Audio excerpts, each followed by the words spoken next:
महंगाई पर केंद्र सरकार और राज्य सरकार का नियंत्रण नहीं, छठ जैसे महानतम पर्व पर भी बढ़ती रही बाजार मूल्य।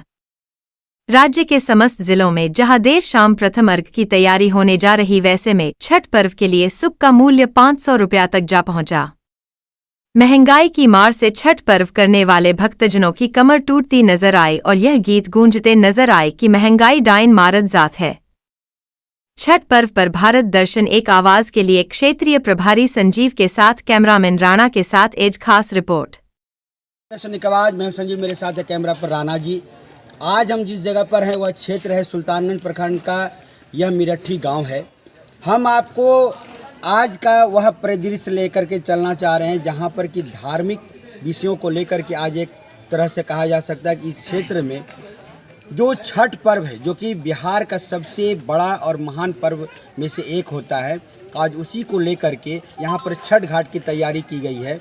यह क्षेत्र जो है आज बहुत ही एक तरह से कहा जा सकता है कि पिछड़ा क्षेत्र में से माना जा सकता है, लेकिन उसके बावजूद इस क्षेत्र में जिस प्रकार से विकास की आंधी बही है उसको देख करके ऐसा ही लगता है कि यहाँ का हर व्यक्ति जागरूक है। और इसी का परिणाम है कि आज लगभग 15 से 20 वर्षों से लगातार इस जगह पर छठ का पर्व होते रहता है और यहाँ का जो आयोजन है, यहाँ के लोग, यहाँ के समाज के लोग मिल करके इस आयोजन को लगातार जारी रखे हुए हैं। इसी संदर्भ में हम और एक बात आपको कहना चाहेंगे कि बिहार में या केंद्र सरकार की बात करें या राज्य सरकार की बात करें, जिस प्रकार से आज महंगाई बढ़ी है उसको लेकर के तो ऐसा ही लगता है कि बिहार सरकार या केंद्र की सरकार निश्चित तौर पर महंगाई पर नियंत्रण रखने में सक्षम नहीं है।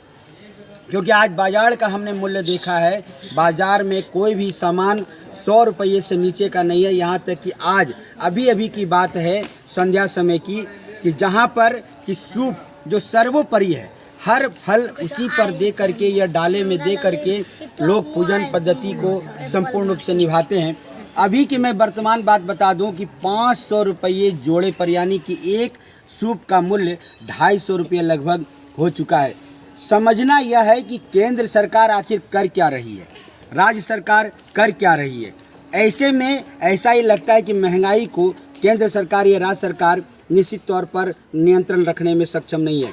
अगर हम कच्चे माल की बात करें, चाहे हम साग सब्जी की बात कर लें या तो फिर हम फल फलेरी की बात कर लें, आज जिस प्रकार से महंगाई है 100 रुपये से नीचे सामग्री नहीं मिल रही है। नारियल जो कि 10 रुपये 12 रुपये की कीमत होनी चाहिए, आज 60 रुपये 70 रुपये पीस बिक रही है।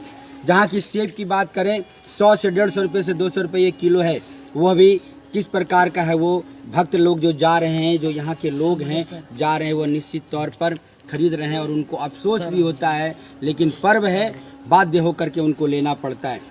जबकि कच्चे माल की अगर हम बात करें तो केंद्र सरकार के नज़रिए से यह दूर नहीं है कि इनको लेकर के निश्चित तौर पे बाजार मूल्य का निर्धारण हो जाना चाहिए पूजा पर्व से पहले कि आपको किस मूल्य पर क्या बेचना है। जिस प्रकार से सावन महीने में सरकार यह व्यवस्था बनाती है कि आपको इसी मूल्य पर यह सामग्री उपलब्ध करानी है, उसी प्रकार से हर पूजा में, चाहे वह दुर्गा पूजा हो, चाहे काली पूजा हो या छठ हो, उस पर एक नियंत्रण होना चाहिए सरकार का कि निश्चित तौर पर एक मूल्य निर्धारण होना चाहिए।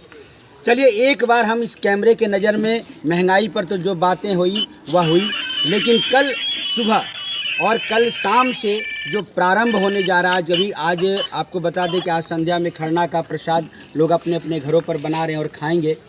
इसके बाद कल संध्या समय में इस जगह पर हम एक बार थोड़ा सा कहेंगे कि नज़दीक तौर पर दिखाया जाए इस क्षेत्र को। फोकस करो उधर।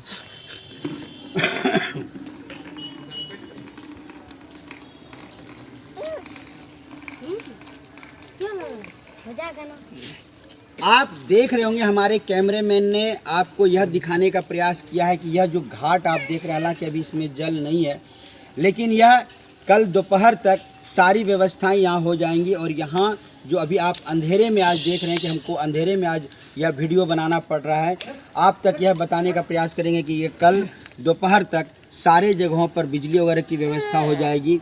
साज सजावट की जो व्यवस्था है यहाँ के लोग उसको कर देंगे और कल संध्या में यहाँ पर प्रथम अर्घ होने को है और उसी के सुबह 8 तारीख को सुबह प्रातः समय में यहाँ प्रातः अंतिम अर्घ हो जाएगा। सवाल हमारे अर्घ का नहीं है, सवाल हमारे पूजा पद्धति का नहीं है, बल्कि सवाल हमारे धर्म से जुड़े हुए आस्था का है। जहाँ पर कि लोग जहाँ जहाँ भी उनको जगह मिलते हैं वहाँ पर अपने अपने तरीके से लोग घाट बना करके पूजा अर्चना करते आ रहे हैं। यह आज की परंपरा नहीं है, बल्कि 400 वर्ष से भी अधिक की यह परंपरा है, जो कि पौराणिक कथाओं में भी हम लोग कहीं ना कहीं इस चीज़ को सुनते और देखते आ रहे हैं। और उसी का परिणाम है कि आज के समय में बिहार, झारखंड और उत्तर प्रदेश, यह 3 ऐसा राज्य है जहां पर कि इस पूजा को लेकर के काफ़ी विधि व्यवस्था के साथ पूजा अर्चना की जाती है। यहाँ तक कि आपको यह भी जानकारी दे दें कि कल संध्या होते होते गंगा किनारे हो या अन्यत्र जगहों पर नदी या तालाब, जहाँ भी व्यवस्था बन रही है, अपने अपने तरीके से वहाँ के भक्तजन अपनी व्यवस्था अपनी स्वयं अवस्था में कर रहे हैं। और निरंतर रूप में कहीं ना कहीं कल यह व्यवस्था पूर्ण रूप में आपको देखने को मिलेगा और पहला अर्घ जो है कल संध्या तक समाप्त हो जाएगा। चलिए कल हम इसी समय में आपके साथ फिर एक बार रूबरू होंगे और इस जगह को हम आज जो अंधेरे में डूबा हुआ है इसको हम पूर्ण रूपेण बिजली के साथ आपको इस दृश्य को दिखाने का प्रयास करेंगे। तब तक हम अपने संवाद को देते हैं विराम, वापस लौटते स्टूडियो की ओर। नमस्कार, धन्यवाद।